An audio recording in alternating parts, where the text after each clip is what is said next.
assess where this team is at and going forward for the second half of the season? I feel like we definitely finished pretty strong road trip. Got a big win that we definitely much needed at home tonight. So we're in a good spot right now. I feel like, coming back, it's going to be a good break for guys to take off, let their bodies recover. Definitely, like I said, especially coming off a long road trip like we had. And I think, we're going to come back locked in and ready for the second half of the season to take off, ready to hit the ground running. I feel like we got a good team. The trades has been made. We still haven't had every guy be able to come out and even play yet. Wilson hasn't even been on the floor yet. So I feel like we got a very, very strong team, and we're in a great place to be going to the break. You have a reserve that's doing some head-turning things. Thoughts about what you've been witnessing with Lou and the way he's been able to score a lot of points in a few minutes? That's not surprising, man. He's a professional scorer. I'll be around him all throughout the summer and playing in different summer leagues and stuff like that. And I've seen him go off for 50 points in the Drew League before, so scoring the ball is not nothing new to him, So, I kind of knew he was in that range of making history tonight, so we definitely want to get it for him. He's a guy that does so much for our team, and for him to come off the bench and hold, that record, be the only guy to have that many consecutive 30-point games off the bench, is really surprising. But like I said, he's a professional scorer, so it's not surprising to me. What's it like being out there with him when he's kind of got it? Magic. He draws a lot of attention. I get a lot of stuff feeding off of him, but my whole main goal is to make sure I do everything to get him open, because I know with me doing that, I'm probably going to be the one to reap the benefit off of it. But like I said, he's such a professional scorer. He's splitting guys, he's going downhill. You don't know what coverage to really give him, And a lot of times he really makes the play off the coverage that the big is yelling on the other team, So that just comes with a lot of wisdom and a lot of time in the game, and a smart basketball player, and that's what he is. How did the guys react in this room react to the trade? The first trade that we had, we knew it was a part of the game. We knew it was a part of the business. That's not really something that we can control. Tobias definitely did all he could and, played as hard as he could for us while he was on his team. We definitely enjoyed him being in the locker room. But the same goes for all them guys. Tobias, Boban, Mike Scott, all of those guys were great teammates, So, but we all understand that it's a business, On any given day, on any of those trade lines coming down towards the end, anybody can be traded, So, it hurt us on the road, but we bounced back off of it. We got the guys that we needed that came over in the trade, and this is our team. So that's basically what it is. How do you go about kind of incorporating you guys into the culture of you guys?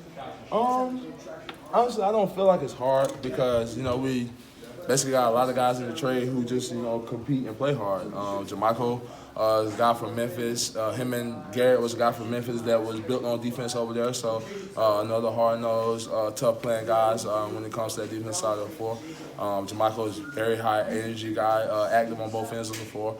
Shamet can shoot the ball unbelievably. If he's open at any given time, I feel like every shot he puts up is going in. So we got a great group of guys in the trade. Zubac is a big, step up for us. Young big guy who's still learning, but he comes in and gives us so much on both ends of the floor, offensively and defensively. And it's very well to have him on the floor because we got another guy who a bigger presence and playing that 5 spot starting off. So, like I said, we got a lot of guys over in the trade, but I feel like every one of them that we got is guys that's going to contribute to this team very well.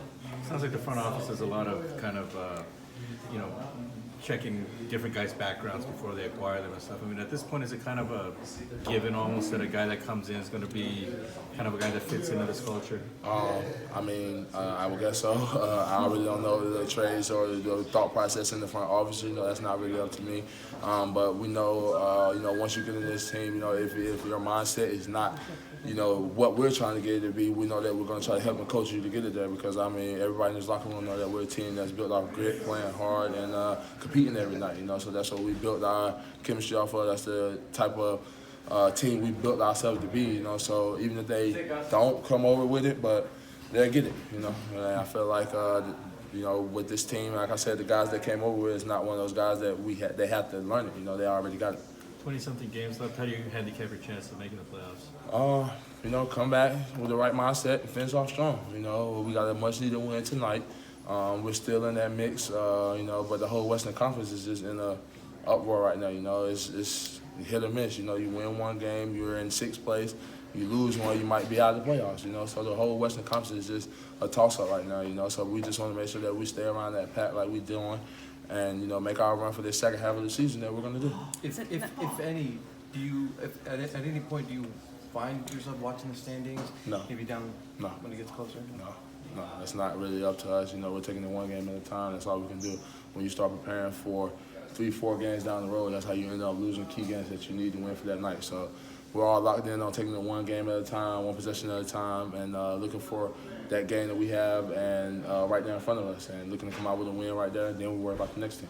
Nice to not to dig out of a giant hole today. Right, you know, we really came out and, you know, took it to them from the beginning of the game, and we didn't let up. We know playing this team, last time we played them in Phoenix, we did the same type of thing, jumped out on them, but we got lackadaisical, and they made a big comeback, and then we had to fight for a win, you know. We knew that this was going to be that same type of game. We knew that the guys was playing a lot better than they have been playing last time we played them, so we made sure once we got up on them, we made sure we just kept our foot on their neck and just kept it going. Like Louisville should have. Right, tell me about it. Thanks, guys.